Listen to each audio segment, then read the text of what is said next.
Ngayon pong taong 2025 ay mas lalong umiinit ang laban sa mundo ng cryptocurrency.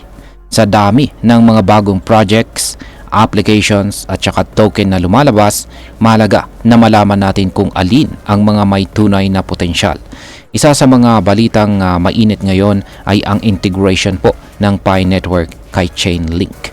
Para sa mga matagal nang naghihintay na magamit si Picoin sa totoong blockchain ecosystem, ito na yata ang breakthrough na hinihintay natin.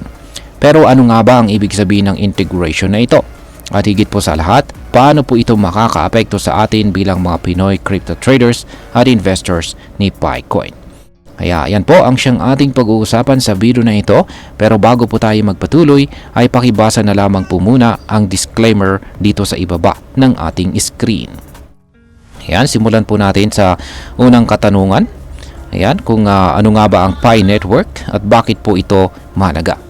Si Pi Network ay isa pong project na nagsimula pa noong taong 2019 kung saan ang layunin ay bigyang access ang mga ordinaryong tao sa cryptocurrency gamit lamang ang kanilang smartphone. Ibig sabihin, kahit wala pong mining rig o mga mamahaling computer, pwede ka na pong magmina ng token na tinatawag po na Pi or Picoin gamit lang ang kanilang Pi applications. Dito po sa Pilipinas, maraming Pinoy ang nahikayat dito dahil napakadaling gamitin at parang wala kang kailangang gastusin. Para ka lang nagsi-selfie araw-araw para makamina ng token. Pero ang tanong ng karamihan ay ito ay magagamit ba talaga? Yan, meron ba talagang gamit ang Picoin? Magkakaroon ba siya ng tunay na value? Yan, dito na po papasok ang malaking balita tungkol po sa Chainlink integration dito. Ayan. Ano nga ba ang Chainlink at bakit po siya mahalaga dito sa mundo ng crypto? Yan, si Chainlink ay isa po siyang decentralized oracle network. Kung ang mga blockchain ay parang mga calculator na kayang gumawa ng tamang computation pero walang access sa labas ng mundo, si Chainlink naman ang nagsisilbing tulay o bridge para makakonekta ang blockchain sa real-world data. Halimbawa ay kung gusto mong gumawa ng smart contract na may kinalaman po sa presyo ng isang token sa real time, kakailanganin mong gamitin si Chainlink para makakuha ng tamang data mula sa labas ng blockchain. Mapa-weather data man ito, stock prices or crypto prices, si Chainlink ang source of truth. Ngayon ay paano naman napasama si Pi Network sa Chainlink? Ayan.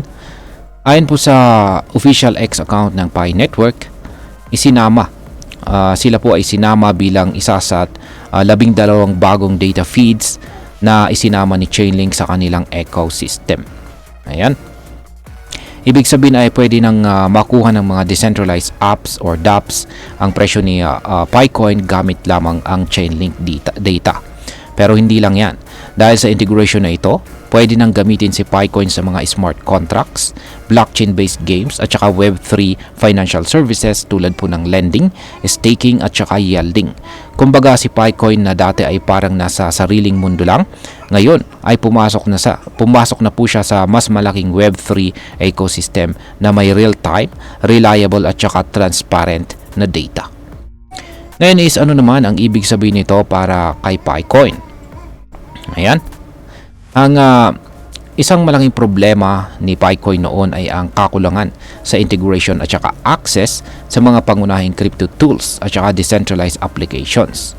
Kahit pa nakalista si Picoin sa mga exchange tulad ni OKX, Bitget at saka Gate.io, marami pa rin ang nag-aalangan dahil hindi pa siya listed sa mga big names tulad po ni Coinbase at saka Binance. Pero ngayon, nakasama na siya sa Chainlink. Mas tumataas po ang tsansa na maging fully accepted siya sa mga maraming platforms para itong pagbubukas ng pinto para makapasok si Picoin sa mundo ng DeFi o decentralized finance.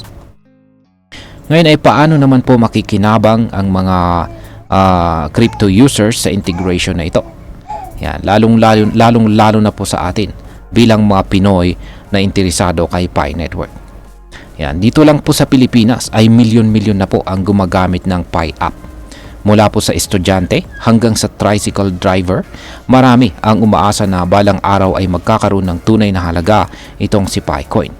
Sa pagpasok po ni Picoin sa Chainlink ecosystem, unti-unti nang nagkakaroon ng kasagutan ang mga tanong ng mga early adopters. Una, pwede na pong gamitin si Pi sa mga real-world blockchain applications. Halimbawa ay pwede ka nang gumawa ng smart contract na gagamit po ng Picoin bilang bayad o kaya ay mag-stake ng Picoin para kumita pa ng rewards. Hindi na lang ito basta mining app. Unti-unti na itong nagiging tunay na asset. Pangalawa, mas tumataas po ang posibilidad na mas marami pang exchanges ang magtitiwala at maglista kay Picoin. At kapag nangyari ito, tataas po ang liquidity o galawan ng presyo ni Picoin at mas magiging madali ang pagbili at saka pagbenta. At ang pangatlo, lumalawak po ang oportunidad para sa mga developers na gumawa ng sarili nilang apps gamit ang Pi Network. Pwede na po silang magtayo ng negosyo gamit si Picoin bilang token sa kanilang platform. Ngayon ay may mga dapat ba tayong ikabahala? Oo, kahit magandang balita ito, dapat pa rin po tayong maging maingat. Hanggang ngayon, hindi pa rin po ganap na open mainnet itong si Pi Network. Marami pa rin sa mga tokens ay nasa tinatawag na enclosed network o internal ecosystem pa lang. Kaya hindi pa talaga totally transferable sa labas maliban na lang kung nasa exchanges na ito.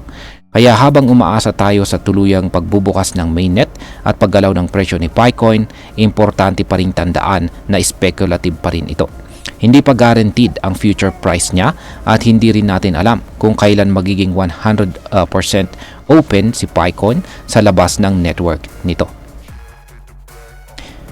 Yan, bilang panghuli, ay ang masasabi ko naman po tungkol dito ay ang integration na ito ng Pi Network kay Chainlink ay isang napakalaking hakbang. Hindi lang ito upgrade ng application, kundi isa itong philosophical move na nagsasabing ang blockchain at crypto ay para sa lahat at hindi lamang para sa may internet at pera. Pinatunayan po nito na kahit ang isang project na nagsimula bilang mobile mining app ay pwedeng makapasok sa malalaking platform tulad ni Chainlink. Nagpapakita ito na ang community-driven na token tulad po ni Picoin ay may future. Basta't patuloy na magtiwala at magsipag ang community at ang mga developers. Sa totoo lang, si Picoin ay parang OFW na ngayon lang nakakuha ng passport para makalabas ng bansa. At si Chainlink naman ang siyang nagbigay ng kanyang passport. Yan, sa kabuuan, para sa atin bilang mga Pinoy, ang integration na ito ay simbolo ng pag-asa. Sa dami po ng scam at pabigla-biglang token na nawawala sa market, ang pagkakaroon po ng isang community coin na gaya ni Picoin na unti-unting tinatanggap sa legit platforms ay isang napakahalagang development. At ayan, hanggang dito na lamang po tayo sa video na ito mga ka-crypto. Marami pong salamat sa panonood. Ingat po tayo lagi at God bless po sa ating lahat.